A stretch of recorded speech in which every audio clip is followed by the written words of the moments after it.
admit this. I tried alpaca. No. Uh, No. I They're did. so cute. Kaylee's comment I sums it did. up. Yikes. Right.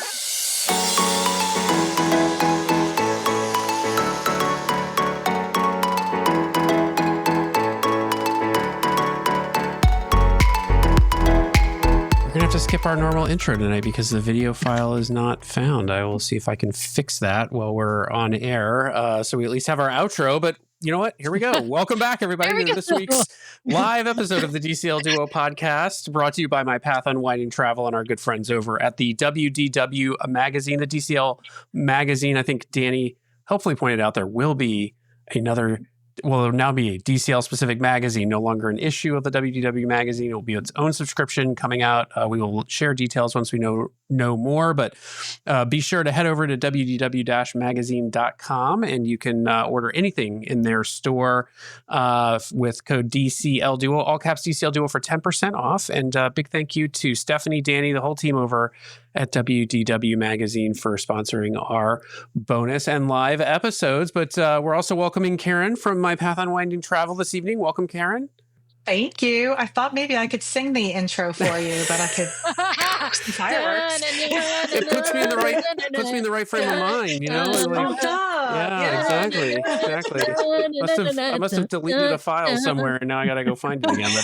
But you might see me disappear for a second, so I can grab my laptop and find those files and send them over, so that we have the outro music at least. But Karen, excited to have you on. We're going to be talking a little Adventures by Disney, but before we dive in, Sam, Disney News of the Week, round it up. We've got some news that came out this week. One was an announcement by DCL announcing officially that the Haunted Mansion Happy Hunt, which is a new game that's being offered on the Treasure and the Destiny, has launched on the Treasure. It actually launched, I think, about 2 weeks ago, but I think it was kind of a soft launch.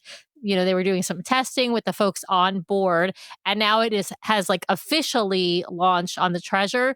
My initial reaction was I thought maybe it was a replacement for the Uncharted Adventure, which of course we know and have talked about in the past has been plagued by lots of glitches. But my understanding is, no, it's not a replacement. It's in addition to. So you can play both games on board. Of course, the Uncharted Adventure, you need a phone that has the DCL Navigator app downloaded on it, whereas the Happy Hunt, you need a Disney Band or Magic Band Plus. And so not a regular Magic Band or a regular Disney Band, but the Plus version of it, which is the one that has to be charged.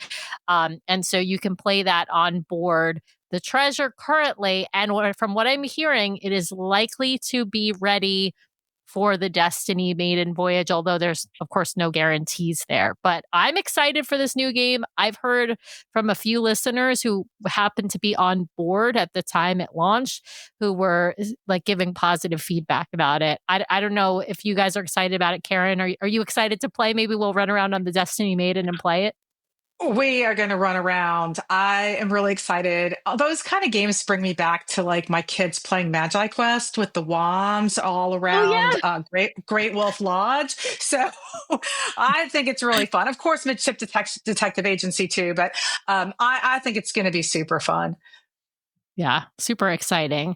All right. Well, the other piece of news, I'm reporting this because the Cruise Globe has it, and so Brian, I can't hear you. Now you can. I was going to say something about the new Happy Haunts game on board. I know a couple of people out there in the community who are saying, "I can't believe they're making you buy a Magic Band to do this." I get it. I hear you. I'm not a fan of the Magic Band, but I will tell you, I think the Magic Band is a superior technology for what they're trying to do on board with this than the phone tech that they were running on the Uncharted Adventure, which is so glitchy. So, remember, you can buy a Magic Band and still use it at the parks and all of that sort of stuff. So if you're a park goer, that'll help you out. But you only need one Magic Band or Disney Band Plus, for you, right? That you could use at the parks and you can use on board DCL, and you can even use at Aulani to open your room door and pay for purchases. So it's one of those things where yes, it's annoying. You have to spend another $35 to $50+ but Like, it's the one time I think it's worth it probably for the game. And I agree with Brian. It is probably likely to be less glitchy because it's operating off of RFID in the bands instead of having to operate through Wi-Fi. And so that's going to be hopefully less of an issue. Anyway, the other piece of news, we mentioned, we had on our show a couple weeks ago, we had Emma from Emma Cruises, as well as Matt from the Cruise Globe, talking to us about their new, product, the Cruise Globe, the app, and all the different products you can buy. They have cards that you can buy. They have maps that you can purchase to hang on your wall, all that sort of stuff. But what's really cool is they will tell you anywhere in the world a ship is sailing, like where they're sailing and where they're headed and when they're supposed to dock. And right now they are saying that the Disney Destiny is going to arrive approximately at 14:45 hours, which is 2:45 p.m. on November 2nd in Port Canaveral. So that means she's headed to Port Canaveral before Fort Lauderdale, which is pretty cool. I don't think that Disney has announced that. I don't, at least I haven't heard any official announcements about that. Yeah, I'm pretty confident they have not announced it, but it's out there. Yeah, it's out there because they have to, they have to have like a ship's manifest, right? Like they have to tell the port they're going to, hey, we're going to be there and here's approximately when we're going to be there. And so that information is put into websites like the Cruise Globe. And yeah, I don't know. It's pretty exciting. It's going to be here soon. And then, of course, as we've told folks, we're going to be headed on November 9th. We're headed down to Fort Lauderdale to board on November 10th for a media preview cruise. We're super excited. Karen's going to be on a different preview. She was invited for the same one that we're on, but was unable to make it. So she's going on a later one. Karen, what date are you going to be on the Destiny? I will be on the Destiny November 16th to 19th before we join together on the Maiden. And that's because I'll be on the new Celebrity XL preview cruise, the 14th to the 16th. So I'll have another new ship to report on. So lots of great stuff happening in November. You're basically doing back-to-back-to-backs, like, but with like a day in between. I'll actually... Oh, go ahead. Go ahead, Karen. I was going to say I'll actually be getting off the XL and going right onto the Destiny. I don't know I don't know how the Ubers are going to work in between the port terminals, but at least they're all in Fort Lauderdale, so it worked out. So yeah. Nice. I was just going to say, for everyone out there watching, expect just a ton of stuff to roll out from us starting November 10th about the ship. And so if you are not subscribed to our Instagram account, we tend to just post tons of stories. We're planning to maybe go live for a couple of things on board the ship over on Instagram. So if you're not subscribed over there, head over there. That's where we will post the majority of what we will have to say. Of course, if you're in our Facebook group, we will probably do some consolidated posting there as well. But head over there, and of course, we will have stuff that posts on Instagram automatically posts on Facebook as well. So posts, reels, and stories all automatically. If we post it on Instagram, it'll post on Facebook. So yeah, and plan for a live show, a special live show, live edition of the DCL Duo, health permitting, travel delays permitting, Friday night after we disembark the cruise on Thursday. So we'll fly home Thursday, the 13th. We are planning for a live show on Friday the 14th to talk about the experience on board and to share some of our thoughts. And so look out for that. And of course, we'll be on the Maiden and the Thanksgiving cruise and probably have even more to say after that. So there you go. Yeah. Amazing. Awesome.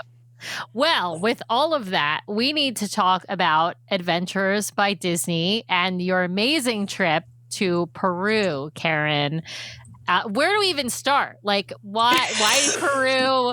What made you decide to book this trip? And then Brian's going to pull up the PowerPoint. Sure. So my family we are a huge fan of Adventures by Disney. I started traveling with ABD before I was even in this industry, before I was a travel advisor or owned my Path Unwinding Travel.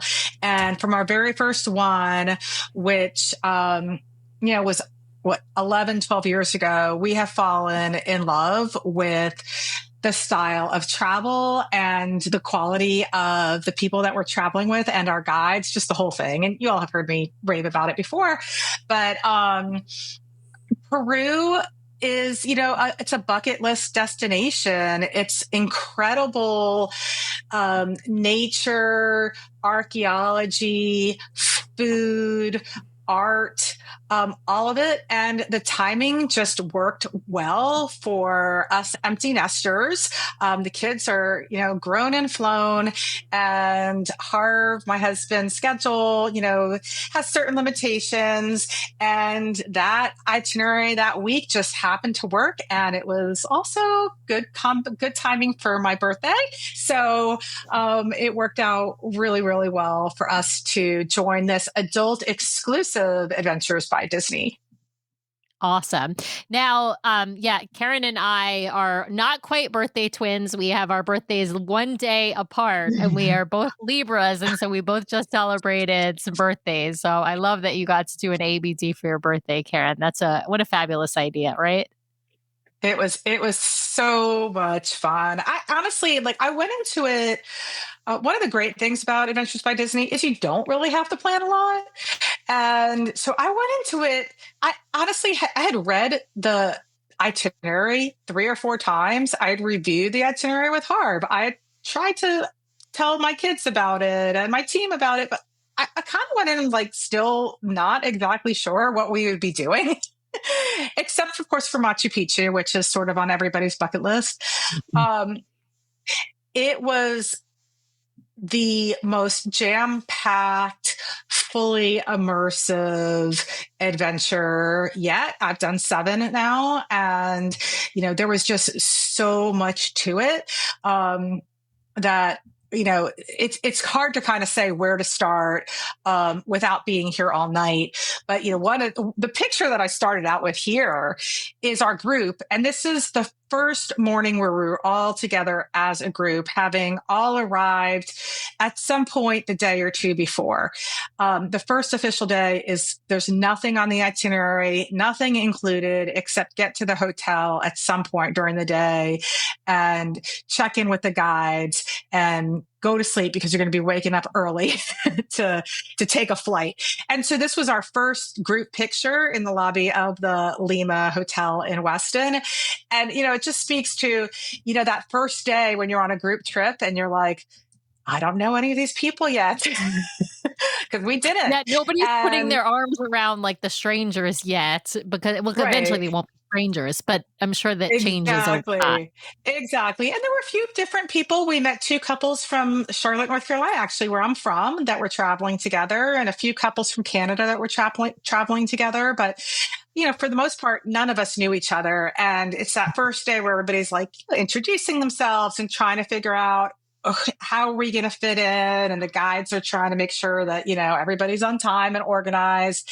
And so, this is kind of the pre-picture of, before the Disney magic is sprinkled all over the group. I love that. All right. Well, Brian, let's take us to the next slide. Now, for those watching, we're not going to be doing day by day. We're going to kind of cover this topically. And so we're not going to hit every excursion activity that Karen did, or we would literally, that would probably take 3 shows rather than 1, right? Exactly. Karen, exactly. How long was the trip? Over, was it a week or was it longer? It was a week. It was a week, 7-night trip. Keeping in mind, again, day 1 was really, the arrival day had nothing. Some Adventures by Disney have a welcome dinner on arrival day. There's literally nothing. But we used it well, and we'll probably talk about that later. We did arrive late on a pre-night, so on kind of T-1, and then it was 7 full nights. So I started out with some photos of the hotels. They're not exactly in order. This is the hotel in Cusco. So it was the last hotel we stayed in. The hotel in Cusco was originally an Incan palace, and really well situated, very comfortable rooms, a beautiful lobby. We took the time to do a historical tour that wasn't part of the ABD tea, but during some of our free time, there was an included tour of the hotel. I have the picture of the teas here because tea in Peru is um, very, prevalent and important because there's teas for help you with elevation made of the coca leaf. And in Cusco, you're at, about 11,500 or higher in elevation above sea level, feet above sea level. And, you can feel it. So it's nice that they always have the tea available. Wow, I And love tea, so that I would be happy to drink tea all the time, especially tea that's gonna help me with any kind of elevation sickness. That sounds amazing. yes. And there was another kind of tea called munya that was made of different herbs that also the hotels tended to have available. And that was more like, to settle your stomach or for digestion or just a good tea with, different mint and various herbs in it. So yeah, that was our Cusco hotel. If I did this correctly as I was throwing it together, the next slide will be I don't know what, Brian. Yes, this is our hotel in the Sacred Valley.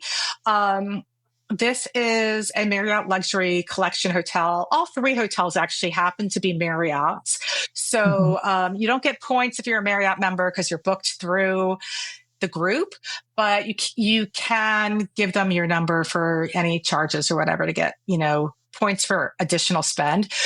This hotel was phenomenal. It was a beautiful, beautiful hotel in the Sacred Valley, great grounds, large rooms, sitting areas, a huge walk-in closet, great bathroom, um, you know, beautiful pool that we never got to use because we just chose not to spend our time that way, and baby alpacas in the lobby I was It's gonna so every ask. cute. I was evening. gonna ask if that The was a picture of stuffed. you petting the alpaca in the And lobby that is is like a real alpaca. This is, one of my little stuffed ones.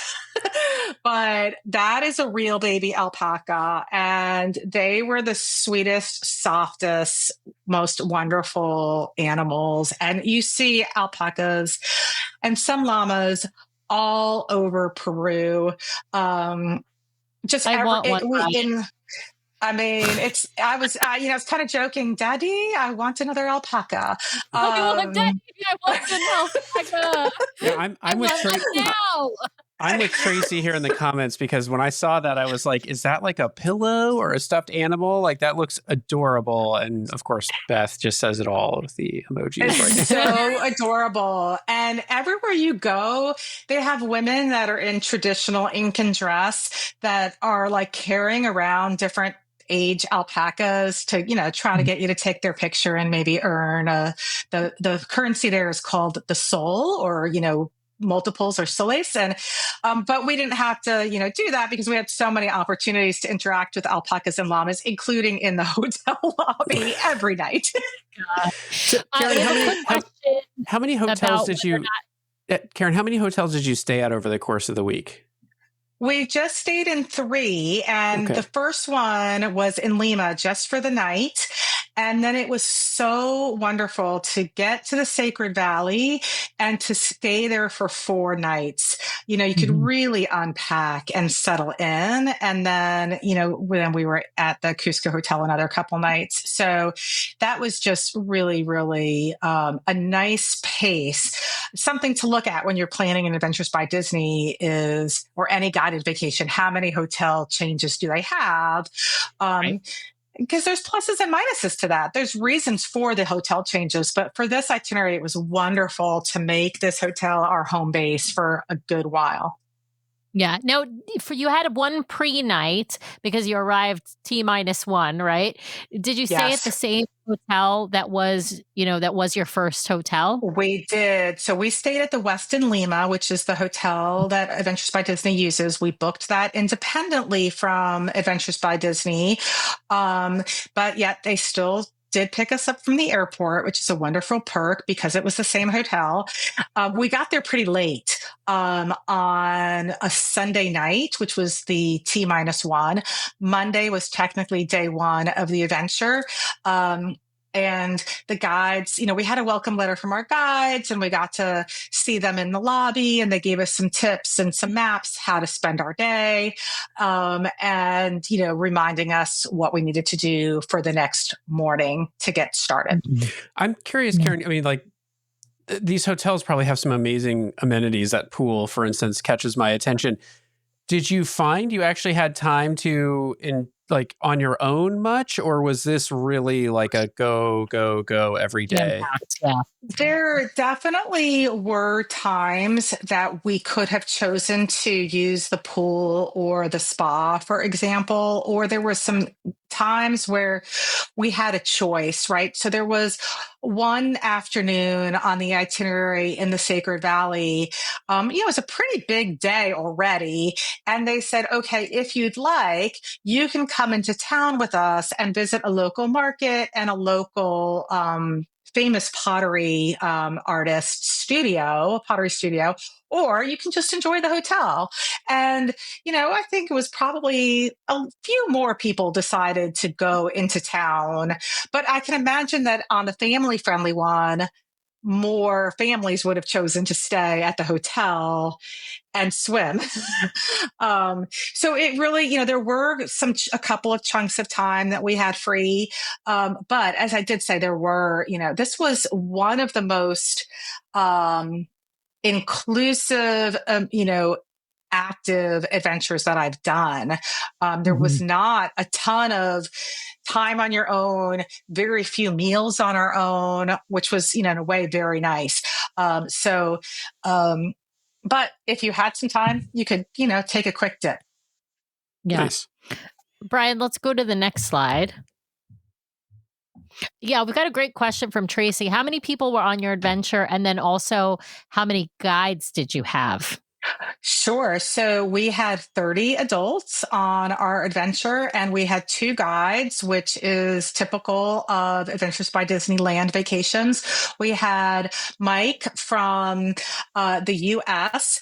He happened to be our guide on our Costa Rica trip, which was over 9 years ago. So it was really exciting to see him again. And then we had, you don't forget your guides. You really don't. And they may forget us. They have a lot more guests than we have guides, Sure. right? But Mike is awesome. We had definitely kept in touch. Harv and him had exchanged things about, paddleboarding or kayaking over the years. Our local guide was Rudy from Peru, and you always have one local guide, and he was amazing. And then for a couple days, we had an additional local guide who sometimes guides for Adventures by Disney or had in the past, and he kind of came on to be our guide, especially for Machu Picchu. So, but we had 2 adventure guides that traveled with us the entire time. So the next few slides that I put together are about food in Peru, and food is always a great topic. And I will say that the food in Peru blew me away. I mean, It was so great, and I want to note that Harvey has celiac and is really sensitive to gluten, oats, and soy, and there's a lot of things in Peruvian food that can be made with beer, can be made with soy sauce. Thankfully, there's a lot of things that are not real glutinous, but he ate very well the whole week. But the highlight, I have to say, was on our first night. The first day that, I said it's arrival day, no meals are included. It's just a day to get there. We scored at a reservation at a restaurant in Lima called Central that in 2023 was named the #1 restaurant in the world. And there is, lists that are put out there. If any of you have read Unreasonable Hospitality, I'm blanking on the name of the restaurant that book is based on, that they worked so hard to get that ranking of #1 in the world. But this restaurant was named #1. So they're now in the Hall of Fame. They still deserve that spot. Lima has several restaurants that are in like the top 50 in the world. I was blown away by the food scene, and this was the most unique, incredible meal. I could, probably talk the whole show about it, but I will just say it was fantastic and beautiful and unique. What kind of, like, describe some of the Peruvian food that you had? Like, what's it like? Yeah. And Brian, So, go to the next slide, because the next couple slides. there's some more food pics from different times during the week. So of course, pisco is the national adult beverage of Peru. It's a fermented grape, and many of you will have had a pisco sour. And then there's fermented corn beverages, one of which has grape in it, which is the one in the purple carafe there. There's a lot of South American wines and coffee. We went to a coffee shop in Peru that is top, I think it was 55 in the world. It was named this year. It was called Three Monkeys in Cusco. I think it was 55 in the world. And I will tell you, it deserved it. It was fantastic. Food wise, really, I think the food is incredibly accessible. There's something for everyone because they have a lot of heritage that comes from around the world. So there's a lot of Asian influences. There's a lot of seafood, meats, chicken, beef. There's, Italian. Like basically you could get pretty much everything. And the meals that we served were, a combination of some local flavors like lomo saltado, which is kind of a stew, made, typically with like beef and peppers and like a stir fry kind of stew. It looks like salmon, but it's more like a river trout, I think is what they called it. Really delicious. And of course, in the Sacred Valley, our guide told me the night before, he's like, "Hey, Karen, ask for the Mickey special at breakfast." And because it wasn't on the menu, but of course I did. And I got a Mickey pancake, waffle. I guess. They called it a waffle, but it really felt more like a pancake. So it was maybe something in between, but super fun. Little taquitos at the hotel bar one night, just because sometimes you just want a burger or something easy. Yeah. And really you could get, all that kind of food. But we had such fresh, great variety of food that was beautifully presented, beautifully served, and virtually all of our meals except two were included. And those were once we got to Cusco. And, all the meals during our time in the Sacred Valley were included. And they had such beautiful settings for us, outdoor picnics that were catered with tents and flowers and entertainment. It was just really over the top, from the very first, welcome lunch to the farewell dinner. Amazing. That Brian, fish dish, that salmon. I'm assuming that salmon, based on the color, looks. No, she said trout. She said it was trout. like trout. Sorry, trout. It's kind of like a local trout, but so good. Of course, it came presented like in the foil, and they open it up, and it's perfectly cooked. I think there might be one more food pick after this. Here you go. So at some of these welcome lunches that we had, they served, the meals kind of family style on board. So that was sort of like a deconstructed chicken Caesar on the left. And then on the right are some of the vegetables that they served, including, I don't know how well you can see it, but the local corn in Peru is unbelievable. I've never seen corn kernels that big. At first I thought it was like fake or something else, but the kernels are huge. And apparently there's so many varieties of corn, let alone potatoes. I think they said there's, depending on who you ask, some will say 3,000, some will say 5,000 varieties of potatoes in Peru. Wow. Now, we've got a great question from our very own Kaylee in the chat. She's asking, what was the average age of the other adventurers on this trip? Remember, guys, this is an adult only, or an adult exclusive, they call them, on Adventures by Disney. So not a family version, but I'm guessing their family version is similar activities and whatnot. But Karen, what was the age? Yeah, What was the age I would demographic? I would say that Harv and I, who are in our mid 50s, fell right in. There was, I think, the youngest was the young adult daughter of a mom and her young adult daughter, who never found out exactly how old she is, but I would say probably 25 was the youngest. Um, a couple people in their 30s, and maybe one or two that were late 60s to early 70 here and there, but most were probably in the 40 to 50 range. Some of it, again, it's an adult only, and it was October. So, if you did an Right. adult only in May, as I've done before, you might get more college students, families, with young adults. But it being October, I think it changed the mix a little bit. And so Yeah. before we move on from food, Tracy wanted to know how many of the meals ended up being included versus sort of on your own, if you remember. She already answered that, Oh, did Brian. she? All but two. All but Yeah. two. So, Okay. of course, breakfast every day. And then the arrival day, besides breakfast, had no meals. Everything was on our own. That's when we got that great reservation. From there, we didn't have to do a meal out of pocket until we got to Cusco for the last days, where we had one dinner and one lunch on our own. Everything else was included. And they did a couple of meals where we could eat at the hotel restaurants, but not as a group.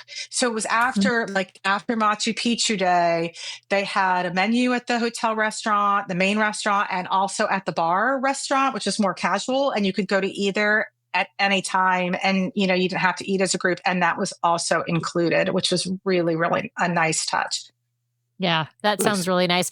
One of the things Tracy's mentioning in the comments is that the age range, she did the Italy adult exclusive ABD, and that the age range is fairly similar to yours. So I think that's I think you're right. Depending upon what time of year, you might get some additional young adults on some of the cruises, usually in that multi-generational category where you've got the adult children with the adult parents. But I think in general, these adult exclusives Exactly. are, a lot of 40-year-olds, a lot of 50-year-olds, and probably some 60-year-olds, and then maybe some active, 70-year-olds. But it Yes. kind of And I will say this is a very active adventure. Probably the most intensive walking wise that I have done. Um, uh, with a lot of elevation, being, at elevation a lot of the time. There's adjustment, all of that. One more food pick. This was the first night. This was kind of our welcome dinner, the first two pictures at the hotel, where they did this traditional meal where they put layers of hot stone and different kinds of vegetables and beef and meats into this oven, seal it up, and let it cook for a while. And of course, there was all kinds of other things that we were served. But I do want to note that in Peru, one of the specialties is guinea pig. And that picture on the right is a town that's kind of famous for their guinea pigs. And every shop has like a picture of a smiling guinea pig or a big statue of a guinea pig. And people come and eat the guinea pig. We were served some. So yes, I did actually, we went to an Incan bar, which was kind of fun. And, next to the kind of main room of the Incan bar was a little like pen full of really cute little guinea pigs all scurrying around, but fattened they were up to be being fattened up. So if you look closely, that is guinea pig. In the picture. I did try it. I Ashley's did asking, try does it it. taste like chicken? Yeah, I feel like I don't know what it tasted like. It was kind of chewy. I just had one bite. It didn't make me ill or anything, but it didn't appeal. I'm going to also admit, because I was there, I'm going to admit this. I tried alpaca. No. Uh, No. I They're so did. cute. Kaylee's no. comment I sums it did. up. Yikes. Yikes. And did that taste like chicken? Or more like, I don't know, like I think it tasted more like beef a or pork? A lamb lamb. or a deer, Okay. or a venison or something like that. But really, I just had one Yeah. bite of it. It wasn't something that appealed to me, but I decided, I'm here. I'm going to try it. Yeah. So, When in Peru, I Peru. guess. All right, yeah, Kaylee's asking yes. There beverages were include. a surprising amount of adult beverages included at virtually like every meal, which was crazy. There were welcome beverages, there were wine, there was cocktails. At some of the meals, they said, okay, you could get like one glass of wine, but then, the next one was on your own. But pretty much at everything, there was always, wine or pisco sour. We had pisco sour demonstrations. One tip: when I arrived, you arrive in Cusco from the Lima airport on the first day, and they do a welcome lunch in Cusco before you descend into the Sacred Valley. So you're at elevation and you're having this great lunch and then this demonstration of weaving of alpaca wool. So the first thing they do is they give you a welcome beverage. And I took the one with pisco. There was some without. And then I showed you the pic. They also had wine. So I had a lovely lunch with beverages.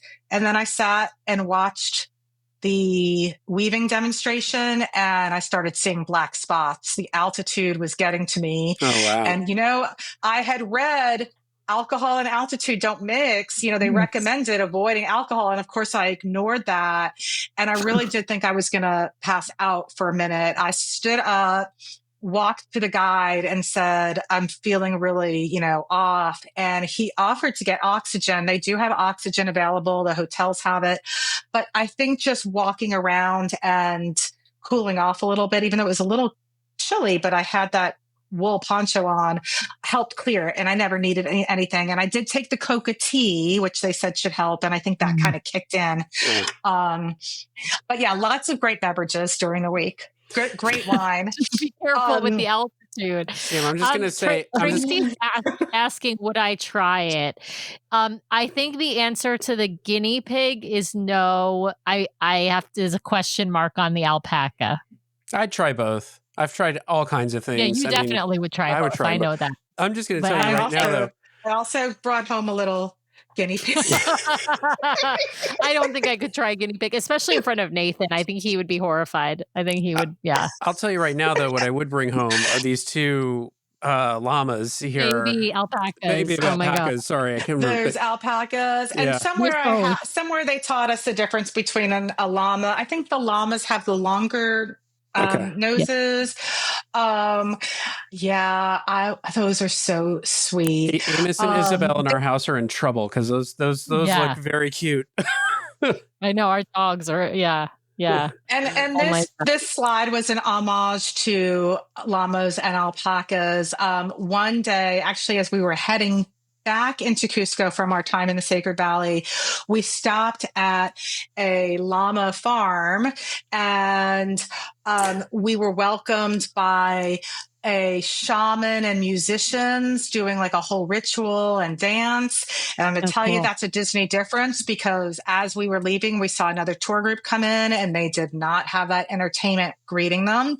And the other Disney difference is the fun. And that is that, they gave us, stacks of these grasses to go around and feed them. There was a whole like stall, they were wandering around and super friendly. And they told us that, we were going to have a selfie contest.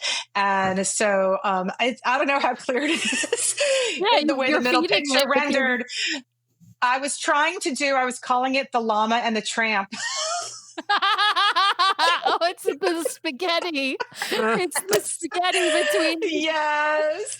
So I thought that should be the winning selfie for the contest. But it's amazing. The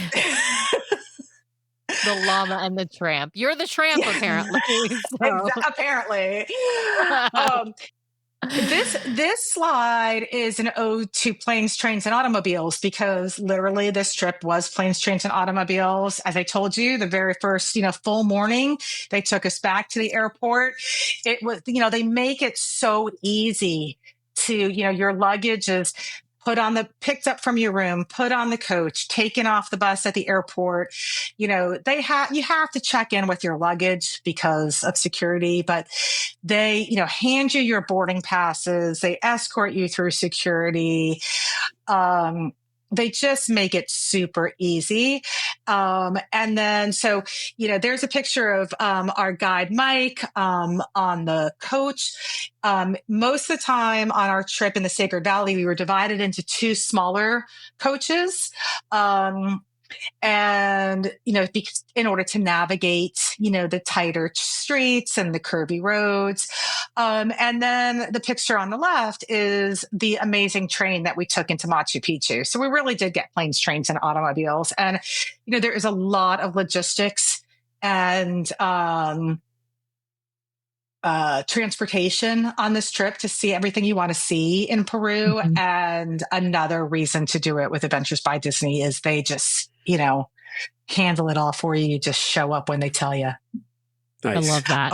I mean, that's the difference, right? Like that's people are always like, oh, well, Adventures by Disney is so expensive, right? But what you're paying for is this white glove concierge level service, right? Like where everything's planned for you. They've taken care of all of the details, whether it's transportation or the tickets to get into a museum or the tour guide that's at Machu Picchu or like whatever the reservation is that you need, that's all done. You don't have to worry about any of it. You literally just show up with your passport and and then everything. Exactly right. Exactly right. And like, you need a recommendation for, for dinner if you have on your own time, or, you want to make sure that your dietary needs are met. I mean, our guides worked really hard to make sure that Harv was taken care of. And at every turn he was not with an afterthought, with like meaningful choices.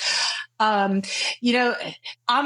really like food kinds of things. I don't know how well you can see this picture. These were salt ponds. You all saw the salt caves in Austria, right? In Austria. Yep, Salzburg. Yep.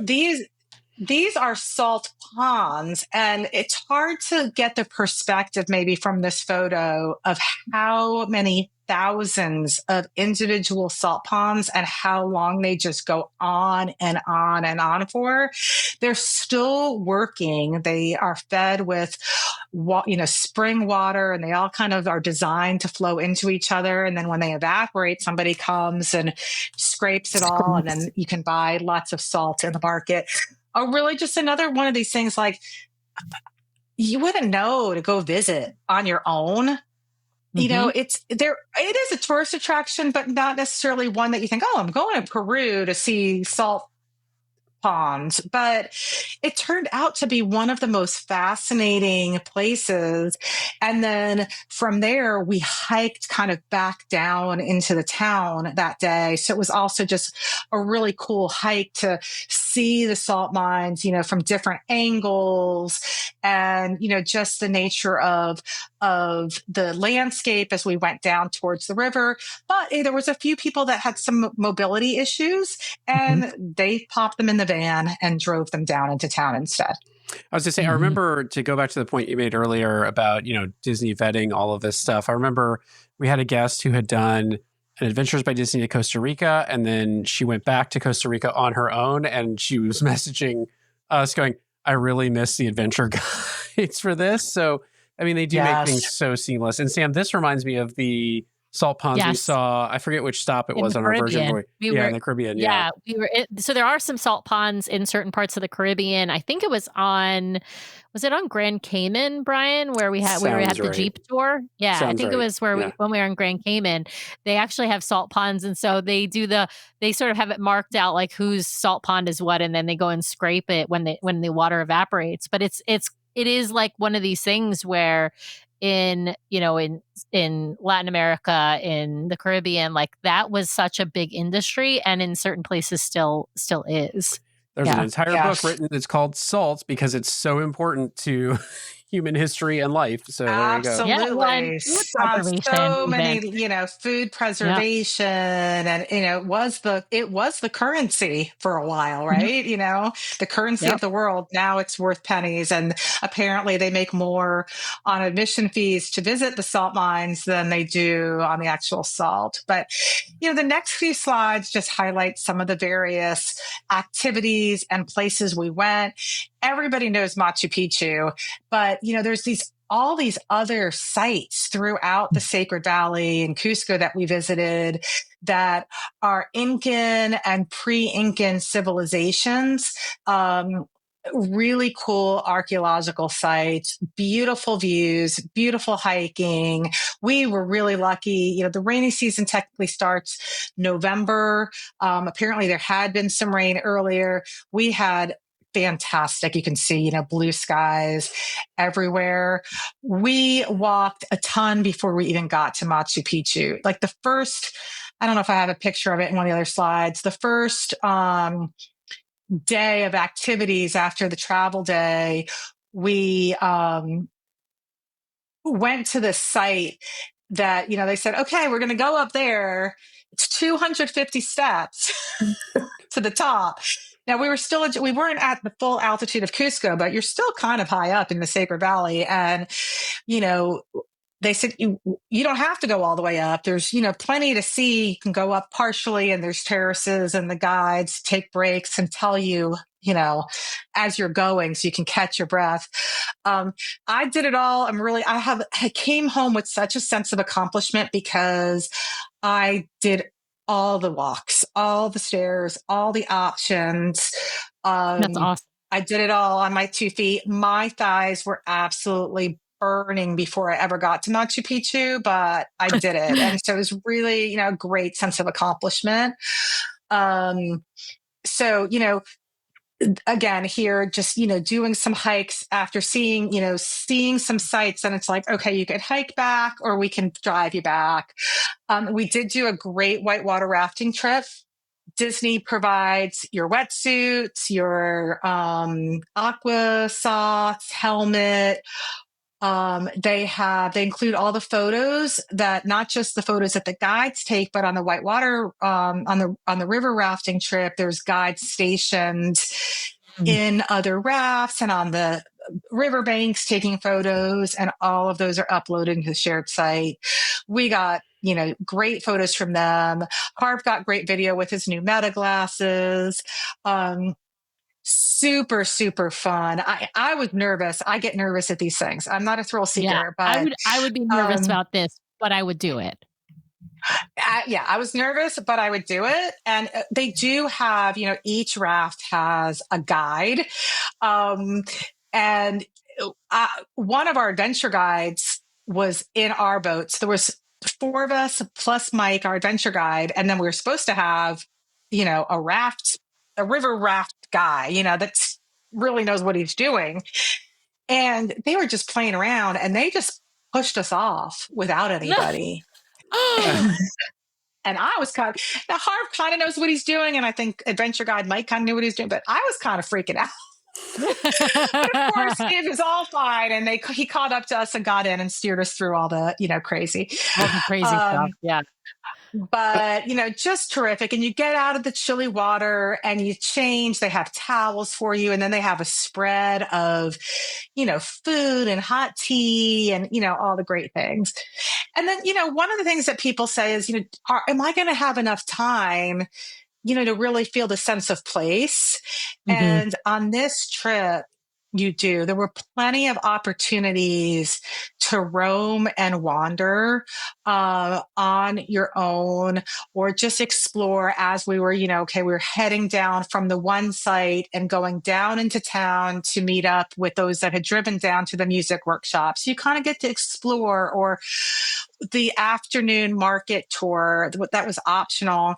They actually gave us 10 soles each in the market and encouraged us. It kind of made a little competition to see who could bargain and, for the most amount of food. So that was really fun. Having some Spanish helped.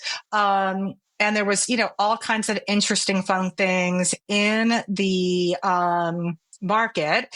And then if you want to find out, I'm not going to say here what we did with at the end of that activity, but if you want to find out the spoiler, I'm going to say you need to message me and I will tell you what we actually did with the food. Because I don't want to ruin the surprise for other people.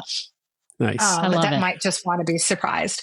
Hey, And then we also go ahead. I was to say, hey, Karen, Tracy was asking what was the, I mean, blue skies and stuff, but what were the temps like for you?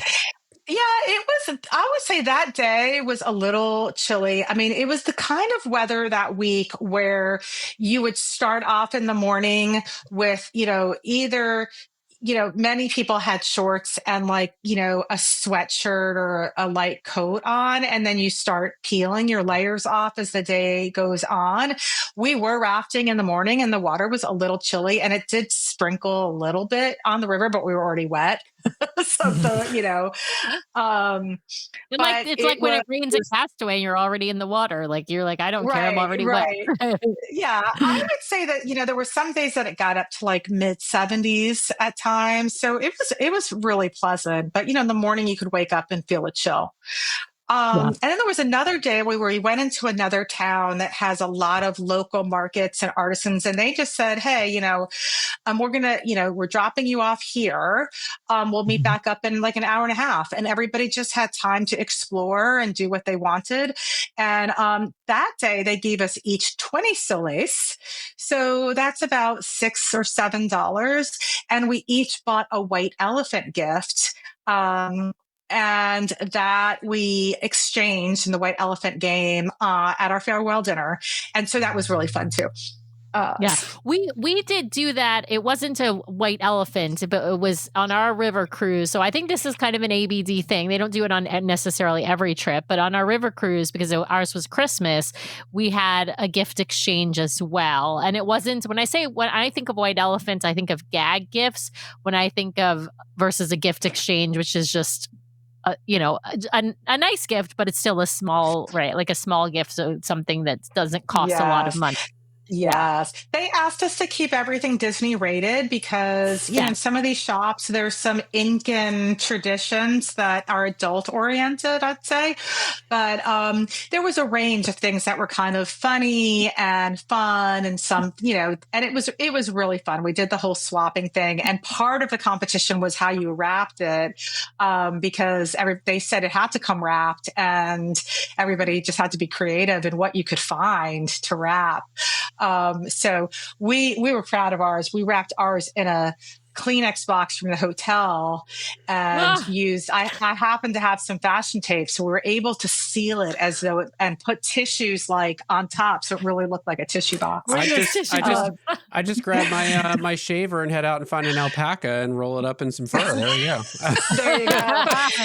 There you go. So this is the money shot of Machu Picchu, right? I mean, just such a beautiful shot. And you go up to this one, there's all different everywhere you turn, view after view, and you go up and on one landing, there's literally llamas and alpacas just roaming. I'm like, I don't know where they came from. They're not caged. They're just hanging out with you. But, Machu Picchu, there's two ways to get there. You could hike the Inca Trail, which is typically a 3-day hike. You can make it longer, but hard to make it shorter. Or you take the train on the single gauge, track that goes in. And of course, we took the train. We were in a great car with dome windows. I had that in another slide. So we had so much, beautiful scenery. You could walk to the very back car, which was right next to us, and take photos. There was entertainment, musicians and all kinds of things getting there. They paid for the bathroom. How long is that train ride? I'm wanting to say it was. That's a really basic question. I think it was an hour and a half. Maybe 2 hours on the way back, because at one point we just stopped, and still don't really know why, but it might have been to let another train by. But we had a really fun time on the train between the entertainment on the way there and all the scenery. And then some people in our group, they do include in the car kind of like snacks, like chips and cookies or whatever. But some people, in our group purchased, kind of make your own mimosas and bellinis. And then on the way back, there was actually a fashion show that the train people put on to sell their alpaca, some beautiful alpaca coats and sweaters.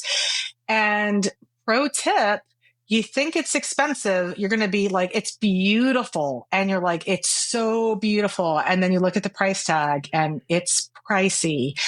But when we went to the alpaca farm the next day, I think it was, they had some of the same items and they were up to 50% more expensive than the train. So, that was kind of shocking. A couple people had regret. So I would say now that I saw it, go ahead and buy it on the train if you like something. But wow. This was, we had a guide, we had a really, you have to have tickets to Machu Picchu. It's timed entry, and you have to have a specific circuit that you're traveling on. And so we had a really great circuit that we were able to do. You have to bring your passports to Machu Picchu. That's how controlled it is. But the guides just made sure that we were really well prepared and, shepherded us all in, found the best photo spots for us, really shared a lot of great information, had a great pin moment in Machu Picchu. Just, really, really informative and stunning. And, this is, one of the modern wonders of the world. And it was really great to be able to see. Yeah. And for those who don't, Machu Picchu, you can't just show up. Like, you have to have, as Karen said, like that's one of the things that, even if you're not going with Adventures by Disney, you've got to like have this booked with the correct guides, and they've got specific, as you mentioned, specific circuits that you have to be booked on and all of that. Yeah. And once you get to the train, you still have to get up. And so, some people, that it would be a big hike to hike up from the train and like the little base town that has like kind of arisen since the discovery of Machu Picchu over 100 years ago. But again, ABD had, the buses waiting for us and, to take us up the mountain, all the switchbacks to get to the base, the base entry for Machu Picchu. Then there's still more stairs just to get in. And then of course the whole way is, steps and a lot of I'm not going to sugarcoat it. It was, I was tentative. It was a lot of uneven rocks, some loose gravel, some handrails. But, an amazing experience. Can I just, hey, Karen, can I just say one thing for folks out there who may not know? You'll see in the middle of the screen here, the pin. So when Karen said there was a pin moment at Machu Picchu, the ABD gives you like a pin for each like stop along the way. And so, yes, Karen's displaying her her lanyard with all of her pins. So that's a little special added touch that ABD does. But before you go into this slide, Karen, I want to ask, like, how crowded were some of the places that you went? Did it feel touristy, or did it feel like you were mingling with the locals? Like, how was the crowd situation? I think definitely the day that felt, kind of the busiest and the most chaotic was Machu Picchu Day. We took a very early train, so it was less busy getting to, into the train station and onto the train. But when we came off the train at the end of the evening, it was really jam-packed full of people. That's just, the way station for everybody. All the hikers and the tourists and everything, and, and a lot of locals. And I think it may have been a Friday night too, which also, made it very vibrant. But otherwise, as we were going through Machu Picchu, there were other people there. And there were times where we had to wait a moment to get the prime spot for a photo. but we were a pretty big, we were 30 people, and so we were probably the hold up more than anybody else. So we're really not other big groups like that going through.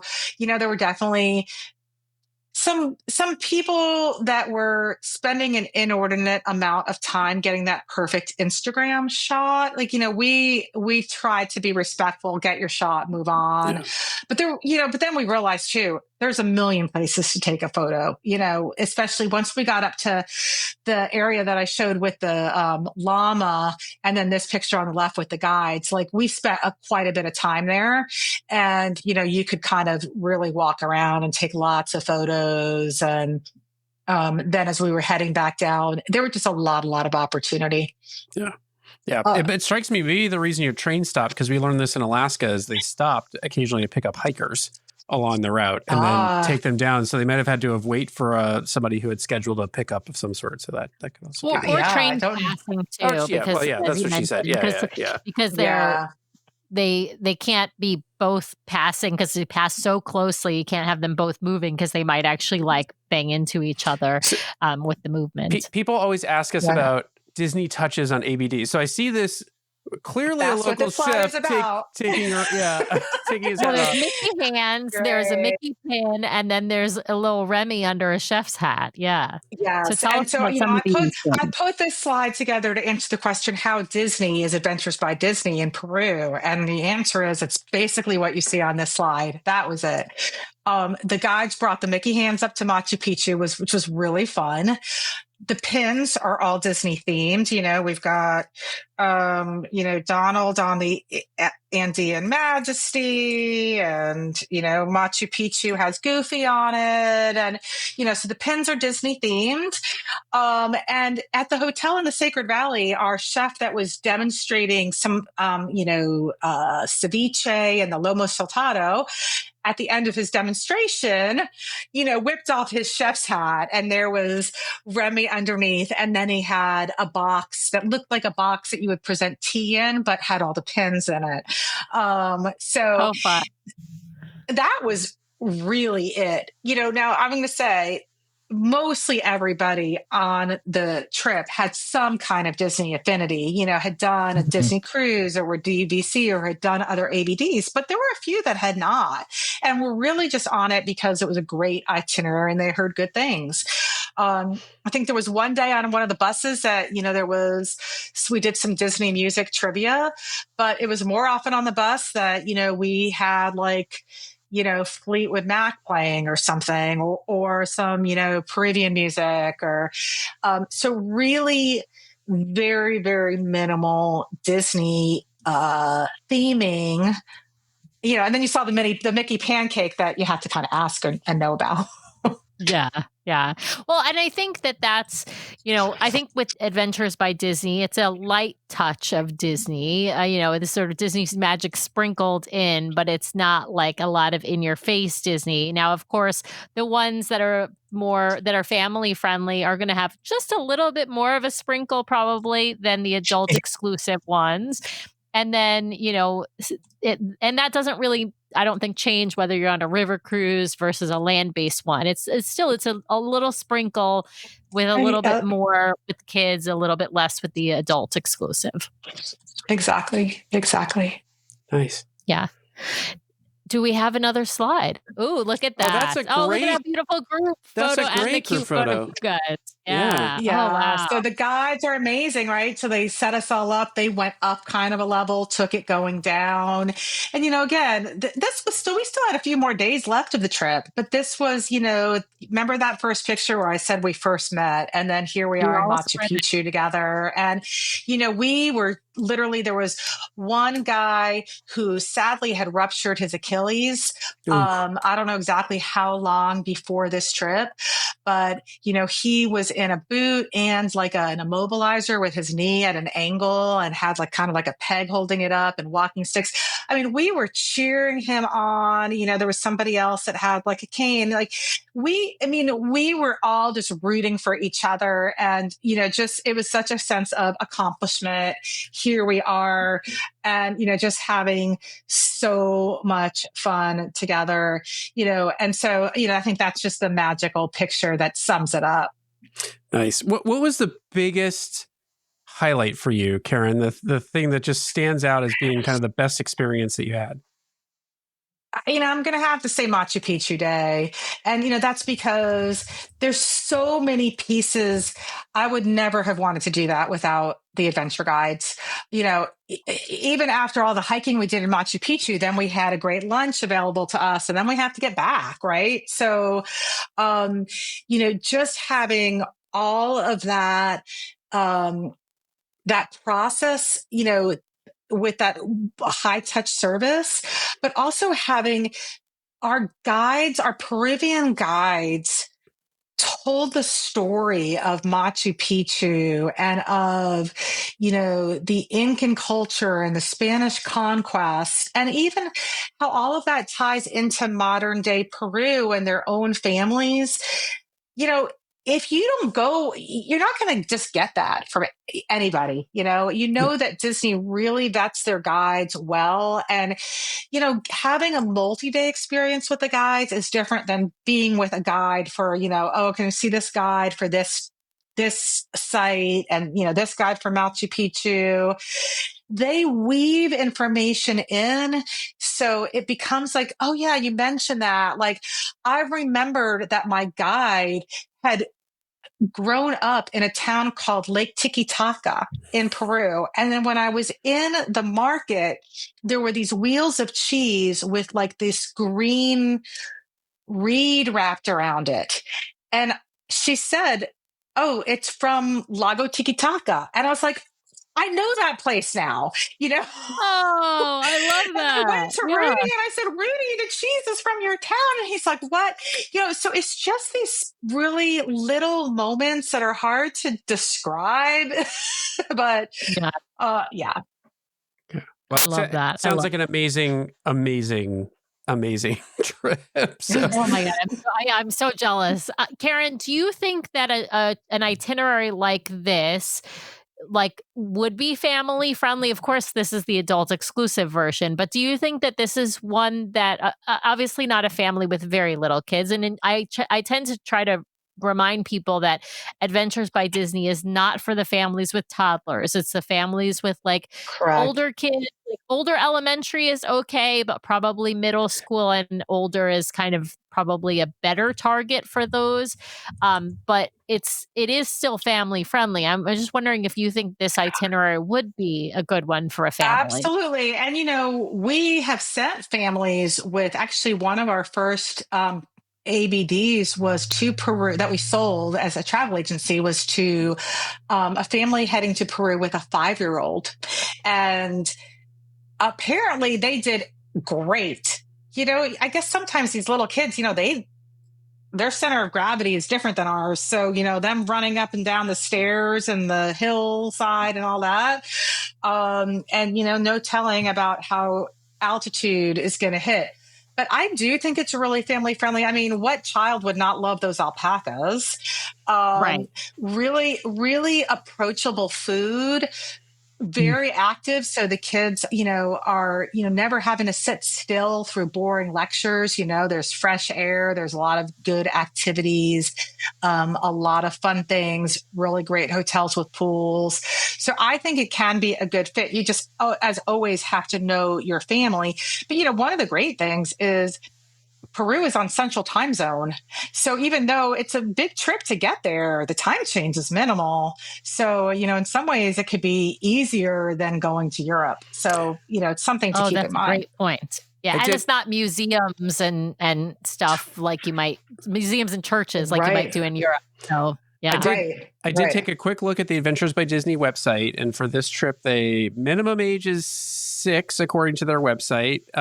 They recommend 8, which is not surprising, but that makes sense. Yeah. So there you go. I mean, they're saying kids as young as 6.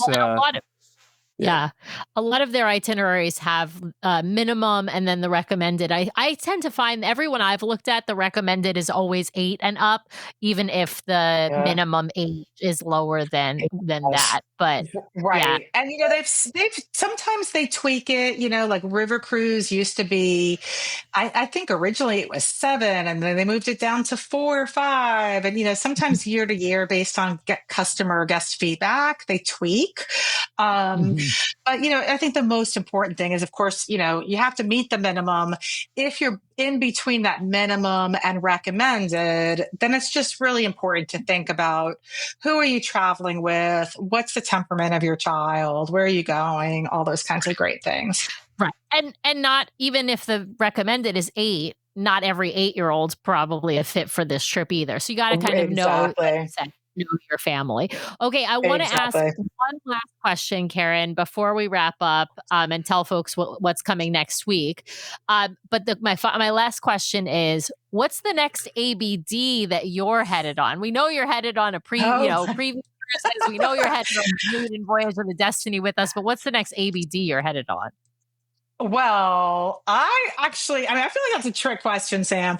I don't actually have an ABD planned right now, Oh my personally. God. Very, I very feel like you're pretty sadly. good in all of them. Yeah.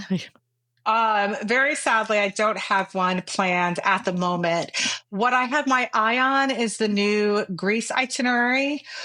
What I Mm. also have my eye on is the Holland and Belgium DCL Duo Podcast Cruise 2.0 in July of 2026. But there's just so many amazing ABDs.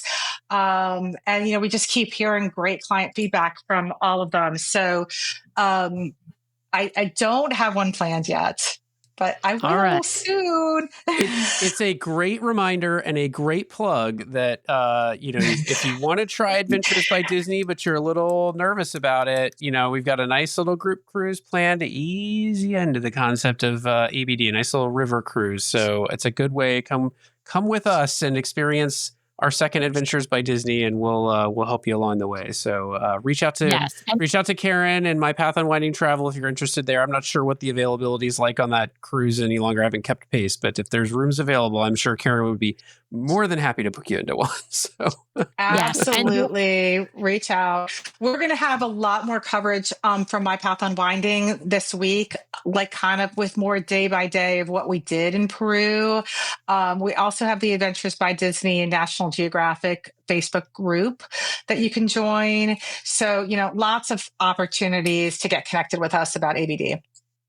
Awesome. And if folks want to book something or reach out directly to Karen, you can, of course, reach her at DCL Duo at mypathunwinding.com, or you can go to mypathunwinding.com/DCL Duo.